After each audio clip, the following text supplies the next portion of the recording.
बिस्मिल्लाहिर्रहमानिर्रहीम। अस्सलाम वालेकुम। तीसरी क्लास में आप तमाम को खुशामदीद। हम मज़ीद आगे बढ़ते हैं, लेकिन इससे पहले मैं ये उम्मीद रखूँगा कि आपने पहली दो क्लासेस गौर से सुनी होंगी और देखी होंगी। उम्मीद है आपको समझ भी आ गया होगा, लेकिन फ़ीडबैक ज़रूर दिया करें कि आपको अगर कोई परेशानी हुई या समझ नहीं आया, या अगर समझ भी आ गया है उसके बारे में बताएं ज़रूर कि सर ये हमें समझ आ गया। तो मैं उम्मीद रखूँगा आप अपना फ़ीडबैक देते रहेंगे। आगे बढ़ते हैं। स्टार्ट मेन्यू में जब हम स्टार्ट करते हैं तो इस तरह की स्क्रीन पहले भी आपके सामने आ चुकी है। मज़ीद इसको देख लेते हैं। यहाँ से स्टार्ट बटन हम नज़र आ रहा होगा आपको, ये दबाने से माउस के ज़रिए से दबाएं या फिर अपने कीबोर्ड में अल्टर एंड और कंट्रोल के बीच में जो विंडोज़ की शक्ल का जो बटन है आपके कीबोर्ड में, यहाँ से भी आप स्टार्ट मेन्यू खोल सकते हैं। स्टार्ट मेन्यू खोलेंगे और अगर दोबारा उसी विंडो की को दबाएंगे तो वो बंद भी हो जाएगा। दूसरी सूरत ये है कि अगर आपने स्टार्ट मेन्यू खोलने के लिए स्टार्ट बटन प्रेस किया, विंडोज़ बटन, और बाद में आपने एस्केप की जो कल हमने पढ़ा था कीबोर्ड के तारुफ में बिल्कुल कोने पे एस्केप की मौजूद है, वो दबाने से भी आपकी जो ये मेन्यू आपके सामने नज़र आ रहा है आपको, ये बंद हो जाएगा। इसके बाद आ जाए यहाँ पे आल प्रोग्राम जो हैं वो कंप्यूटर में इंस्टॉल्ड हों या फिर उसके बाय डिफ़ॉल्ट प्रोग्राम्स वो तमाम मौजूद होते हैं, जैसे कल भी आपको दिखाया था मैंने। यहाँ पे ये जो चीज़ मौजूद है, यहाँ पे ये लिखा हुआ है मेरे सामने अपने कि रीसेंट यूज्ड ऐप्स, जो कंप्यूटर में आप अक्सर प्रोग्राम यूज़ करते रहते हैं या अभी करीब में जो आपने कंप्यूटर पे प्रोग्राम यूज़ किए थे वो यहाँ पे मौजूद आपको नज़र आएंगे। और उसके साथ ही हर प्रोग्राम के सामने एक एरो का निशान भी नज़र आ रहा होगा। इसके सामने अगर आप जा रहे हैं कि रीसेंट फाइल्स ओपन्ड, मतलब इस प्रोग्राम के अंदर आपने जो रीसेंट फ़ाइल खोली है वो यहाँ से आपको शो होगी। इस पर आप दबाएंगे तो VLC में चलने वाली फ़ाइल जो होंगी रीसेंट वो आपको शो होंगी। इसी तरह फॉक्सी रीडर में, वर्ड 2013 में, Google Chrome, power point, Corel Draw, इस तरह तमाम में आपको नज़र आ रहा होगा कि ये फ़ाइल अभी आपने रीसेंट ओपन की हुई है। ठीक है। अच्छा, मल्टीपल ऐप्स रनिंग, ये आपको पहले भी बता चुका हूँ कि ये मल्टीपल ऐप अभी चल रही हैं आपके पास।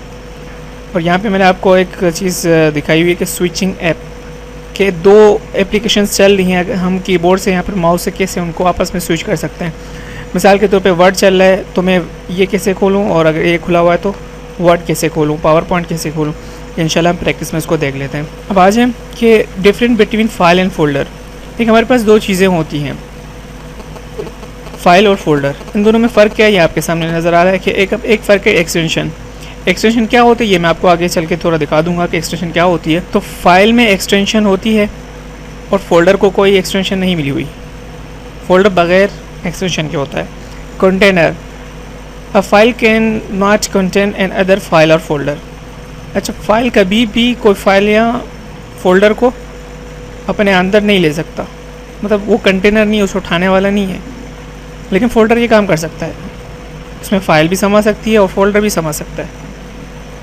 तीसरी चीज़ देख लें, मेमोरी साइज़। कि a file has certain size and memory consumption, कि एक फ़ाइल का साइज़ रखता है। अच्छा, जबकि फ़ोल्डर में ऐसी कोई चीज़ नहीं है। फ़ोल्डर उसी चीज़ का डाटा बताएगा जो उसके अंदर फ़ाइल की सूरत में मौजूद होगी। मतलब फ़ोल्डर में अगर कोई फ़ाइल है 2-3 तो साइज़ बताएगा कि भाई इस फ़ोल्डर में इतना साइज़ का डाटा रखा हुआ है। लेकिन अगर आपने फ़ोल्डर दर फोल्डर 10 फ़ोल्डर भी बना दें आप और फाइल कोई भी ना हो तो उनका कोई साइज़ नहीं होगा। सपोर्टेड ऑपरेशंस, कि कौन कौन सा ऑपरेशन हम फाइल के साथ कर सकते हैं, कौन सा ऑपरेशन फोल्डर के साथ कर सकते हैं। फाइल के ऑपरेशन कौन से हैं? ओपन कर सकते हैं हम फाइल को, सेव कर सकते हैं, रीनेम कर सकते हैं, प्रिंट कर सकते हैं, ईमेल कर सकते हैं, मॉडिफाई कर सकते हैं। ये तमाम चीज़ें हम फाइल में कर सकते हैं। जबकि फोल्डर में ये सिर्फ 4 काम है कि हम उसे मूव कर सकते हैं, मतलब Ctrl+X कट किया, दूसरी जगह पेस्ट कर दिया। ठीक है। अच्छा, रीनेम कर सकते हैं, डिलीट कर सकते हैं, शेयर कर सकते हैं। यही काम हम फोल्डर के साथ कर सकते हैं। फाइल में ऐसा कोई काम नहीं कर सकते हम। रीनेम भी हो सकता है, डिलीट भी हो सकता है, शेयर भी हो सकता है, लेकिन देखें फ़ोल्डर में ये काम कम है, लेकिन फ़ाइल में ये काम ज़्यादा है। अब मैं मिसाल के तौर पे मैं फ़ोल्डर को सेव करना चाहूँ तो ऐसे कोई बात नहीं है, मैं इसे सेव कर दूँ, फ़ोल्डर को प्रिंट करना शुरू कर दूँ तो ऐसा कुछ काम नहीं हो सकता। आगे चलते हैं। ऑर्गेनाइजिंग फ़ाइल और फोल्डर। अभी आपने फ़र्क तो मुलाहिज़ा कर लिया कि फ़ाइल और फोल्डर में क्या फ़र्क है। अभी आते हैं कि इनके साथ हम क्या कुछ ऑपरेशंस कर सकते हैं। Naming the file and folder, कि हम फाइल और फोल्डर को नेम कैसे दे सकते हैं। दो सूरतें हैं कि हम उनको नाम दे सकते हैं। दूसरा तरीका ये है कि मैंने फ़ाइल तो क्रिएट कर दी, लेकिन उसे नाम मैंने एक जो देना था वो ना दे सका, तो बाद में नाम देने के लिए मैं क्या करूँगा कि उस फाइल को सेलेक्ट करके F2 प्रेस करूँगा तो इस तरह की शक्ल बन जाएगी, ये वाली। ये शक्ल बनने के बाद मैं क्या करूँगा, अपनी मर्ज़ी का नाम दे सकता हूँ उससे। ये इस तरह का नाम मैं दोबारा भी दे सकता हूँ। इसकी प्रैक्टिस हम कर रहे हैं अभी थोड़ी देर में, तो आपको इंशाल्लाह क्लियर हो जाएगा। सर्च भी कर सकते हैं दोनों को। अच्छा, मूविंग, हम मूव कर सकते हैं फ़ाइल को। मतलब मिसाल के तौर पे कि ये फ़ाइल अगर डेस्कटॉप पे रखी हुई है तो मैं इसे किसी भी लोकल लिस्ट में मूव कर सकता हूँ। मूव करने का तरीका ये है कि यहाँ से मैं इसे कंट्रोल X करूँगा और वहाँ कंट्रोल V कर दूँगा। और अगर मैं चाहता हूँ इसे कॉपी करूँ कि ये मिसाल के तौर पे ये फ़ाइल है, मैं यहाँ पे रखने के लिए इसे कंट्रोल C करके और मतलूबा जगह पे कंट्रोल V कर दूँगा, तो यहाँ पर भी मौजूद रहेगी, वहाँ पर भी आ जाएगी। इसी तरह डिलीटिंग, सेलेक्ट करके मैं अपने कीबोर्ड से डिलीट का बटन दबाने से ये फ़ाइल डिलीट हो जाएगी। और इसी तरह यहाँ पर भी फाइल हो या फोल्डर, दोनों को हम इस तरह डिलीट कर सकते हैं। आगे आ जाए, ऑर्गेनाइजिंग फाइल और फोल्डर की साथ ही मुत्तसिल है ये चीज़ सर्चिंग। सर्च कल भी आपको बताया था मैंने तारुफ में विंडो की, यहाँ पे ये सर्च बार है। अब यहाँ पे मुझे अगर फ़ाइल का नाम याद है, मिसाल के तौर पे मैंने फ़ाइल क्रिएट की थी माई फाइल, तो यहाँ से मैं फ़ाइल बना के उसे मैंने सर्च किया तो ये मुझे सर्च करके बताया। यहाँ देखिए 1 आइटम बता रहे search result, 1 item search result बता रहे हैं हमें, ठीक है। और लोकेशन एड्रेस भी बता रहा है मुझे कि भाई आपने जो फाइल ये आपने सर्च की है उसकी लोकेशन ये है सी यूज़र्स वासिम डेस्कटॉप। तो इस तरह ये सर्चिंग का अमल काम में आता है हमारे। आए हम प्रैक्टिस करते हैं इसकी। स्टार्ट मेन्यू मैंने आपको बताया था कि ये रिसेंट जो हमारे पास मौजूद हैं ये होते हैं। अच्छा देखिए यहाँ पे एक बीच में लाइन आ रही है, ये लाइन क्यों आती है और उसका फ़ायदा क्या है, इसको हम क्लियर कर लेते हैं। देखिए मिसाल के तौर पे अगर आप चाहते कि यहाँ पे मुख्तलिफ़ फ़ाइलें आप खोलते रहते हैं, मुख्तलिफ़ प्रोग्राम, तो वो जगह तब्दील होती रहती है इनकी यहाँ पे। लेकिन आप चाहते हैं कुछ प्रोग्राम जो आप मोस्टली यूज़ करते ही रहते हैं, मिसाल के तौर पे कोरल ड्रा है, यहाँ पे मैं ये मोस्टली से इस्तेमाल करता रहता हूँ, तो मैं इसे पिन कर देता हूँ। मैं क्या करूँगा, अब ये तो पिन हुआ है, मैं एक और फाइल पिन कर लेता हूँ। मिसाल के तौर पे एक्सेल में एनी हाउ यूज़ करता हूँ। स्टार्ट मेन्यू, ये देखें, अब देखें लकीर जो पहले यहाँ पे नज़र आ रही थी अब कहाँ नज़र आ रही है, एक्सेल के बाद। अब इसी तरह अगर मैं इसे हटाना चाह रहा हूँ, मिसाल से मैं लिस्ट से हटा दूँ, तो अब हमारे पास पिन में सिर्फ 2 मौजूद हैं, एक्सेल और कोरल ड्रा। क्लियर है। अच्छा दूसरी बात मैंने आपको ये बताई थी कि यहाँ पे जो ये तो रिसेंट प्रोग्राम है, लेकिन ये जो एरो के निशान नज़र आ रहे हैं ये रिसेंट ओपन फाइल हैं जो उस प्रोग्राम में फ़ाइल खोली गई हैं, वो गूगल क्रोम में यहाँ पे आपको नज़र आ रही हैं कि ये चीज़ें थी जो मैंने रिसेंटली ओपन की हैं। देखें वर्ड में, पावर पॉइंट में, नोटपैड में। फ़ाइल खोलने का एक और तरीका भी है कि अगर आपको फ़ाइल मौजूद है, फ़ाइल यहाँ पे इंस्टॉल्ड है, मिसाल माइक्रोसॉफ्ट ऑफिस में मुझे वर्ड खोलना है, यहाँ से मैंने वर्ड प्रेस किया तो वर्ड खुल गया मेरे सामने, ठीक है। अच्छा दूसरा तरीका ये है कि मैं यहाँ पे ही सर्च पे लिख दूँ वर्ड मेरे पास आ गया, मैंने वर्ड खोल लिया। तो आपके पास ये दूसरे 2 तरीके आ गए, ठीक है। एक और तरीका भी है, वो इंशाल्लाह हम आगे क्लियर कर लेंगे। एक चीज़ और थी जो मैंने आपको बताई थी थोड़ी देर पहले ही, उससे डिस्कस किया था हमने, वो ये थी कि स्विचिंग ऐप, मतलब एक ऐप खुली हुई है मेरे पास सामने, अभी एक ऐप खुली हुई है, तो मैं दूसरा ऐप कैसे उसके सामने खोलूँ, उसका तरीका क्या है उसे देख लें। कीबोर्ड से, माउस से तो आसान है कि हमने ये फ़ाइल खोली, से नीचे दोबारा दबाया तो नीचे आ गई, इसको खोला दोबारा दबाया नीचे आ गई। माउस से आसान है, लेकिन कीबोर्ड से इसका खोलने का तरीका क्या है, आप अपने कीबोर्ड पे अल्टर प्रेस करेंगे और फिर टैब जो कैप्स लॉक के ऊपर है क्यू के साथ आप देखेंगे, क्योंकि लेफ़्ट साइड पे टैब का एक निशान होगा, उस पर लिखा होगा टैब, अल्टर दबा के टैब दबाएंगे तो ये आपके सामने शो होगी, नज़र आ रहा है आपको। अब जिस भी प्रोग्राम को आपने ऊपर लाना है सामने स्क्रीन पे, वहाँ पे आप अल्टर छोड़ देंगे।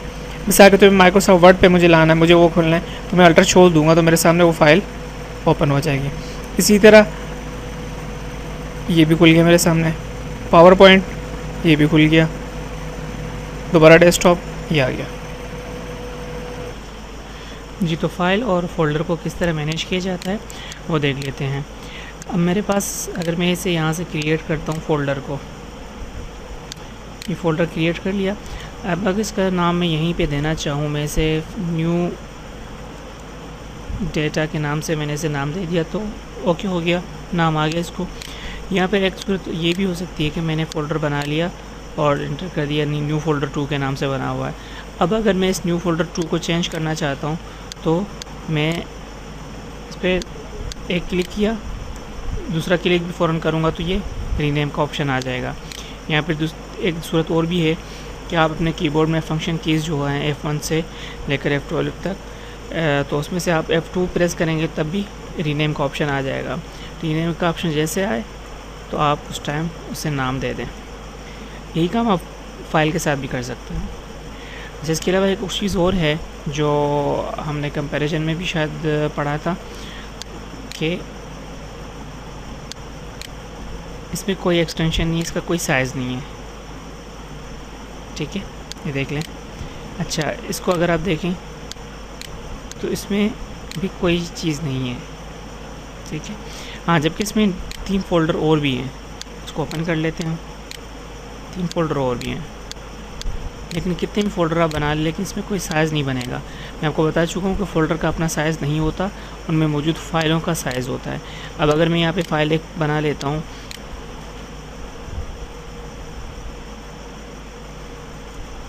मैंने फ़ाइल बना ली यहाँ पे, और उसमें कुछ डेटा भी लिख लेता हूँ ताकि पता चले कि इसमें कितना डेटा किस साइज़ का आता है, और वो मैं आपको दिखा दूँ।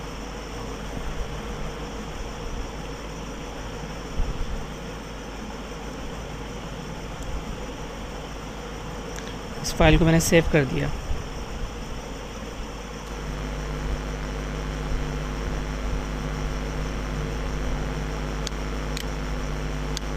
अब आ जाते हैं वापस।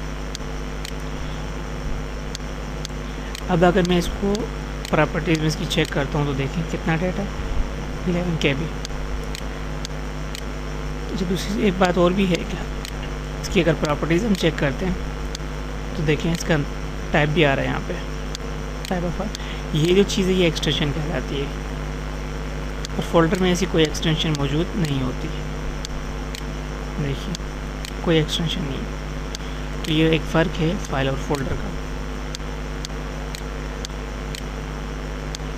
अब अगर ये फोल्डर में फ़ाइल में लगाना चाहूँ तो नहीं आएगा किसी भी सूरत, लेकिन अगर यही फ़ाइल मैं ड्रैग करके न्यू फोल्डर में लगाना चाहूँ तो चली जाएगी, क्योंकि फोल्डर कंटेनर है, फाइल कंटेनर नहीं है।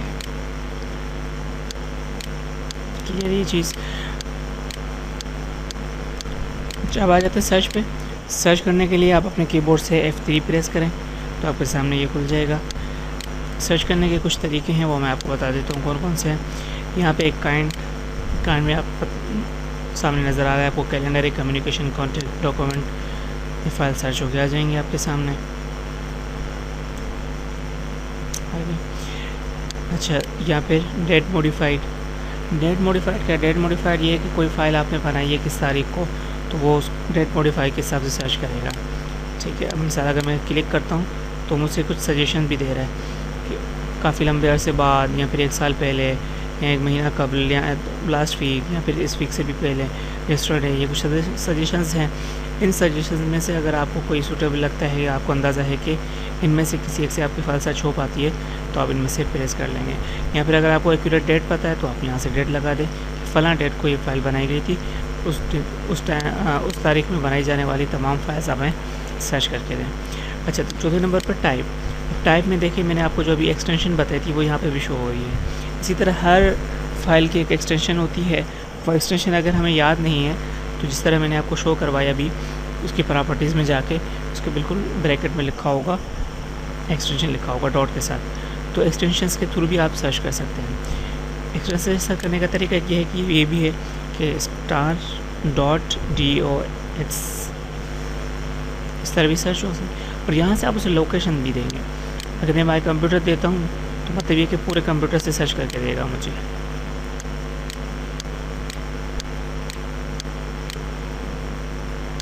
ठीक है। यहाँ पर अगर सिर्फ कोई मखसूस अगर डिस्क से मैं देता हूँ तो वो मखसूस डिस्क से देगा। ये फाइल सर्च हो रही है।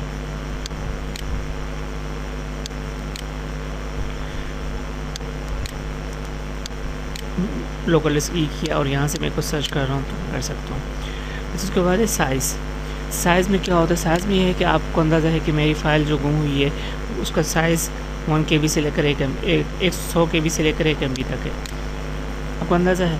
तो इस साइज़ की जितनी भी फाइल होंगी वो आपको सर्च होकर मिलेंगे। ये जो भी आपको मालूम हो, जो भी अंदाज़ा हो आपको कि मेरी इस फ़ाइल का जो साइज़ है वो इतना हो सकता है, तो उस हिसाब से आप अपनी फ़ाइल को साइज़ के हिसाब से भी सर्च कर सकते हैं। अगर आपको डेट का पता है तो डेट के थ्रू भी आप पता कर सकते हैं।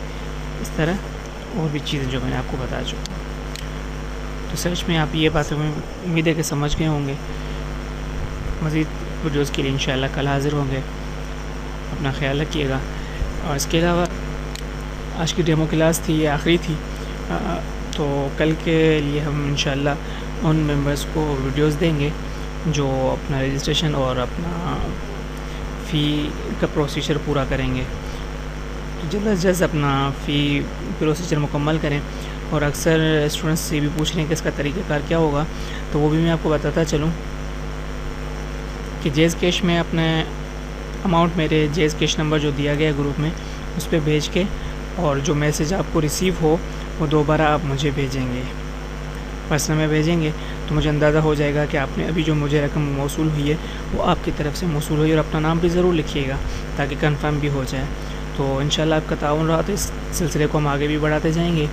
और जो स्टूडेंट्स इनरोल होंगे उन्हीं स्टूडेंट्स को हम एक अलग ग्रुप बना रहे हैं जिसमें ट्रिक्स एंड टिप्स के नाम से, उसमें इंशाल्लाह फ्री वीडियोस मुख्तलिफ ट्रिक्स होती हैं जो वक्त हम वीडियोस बनाते रहते हैं, वो उनको फ्री ऑफ कॉस्ट दी जाएंगी इंशाल्लाह। तो उम्मीद है आप जल्द से जल्द अपनी फ़ीस का प्रोसीजर पूरा करेंगे। अगली क्लास में मिलेंगे इंशाल्लाह। अल्लाह हाफ़िज़।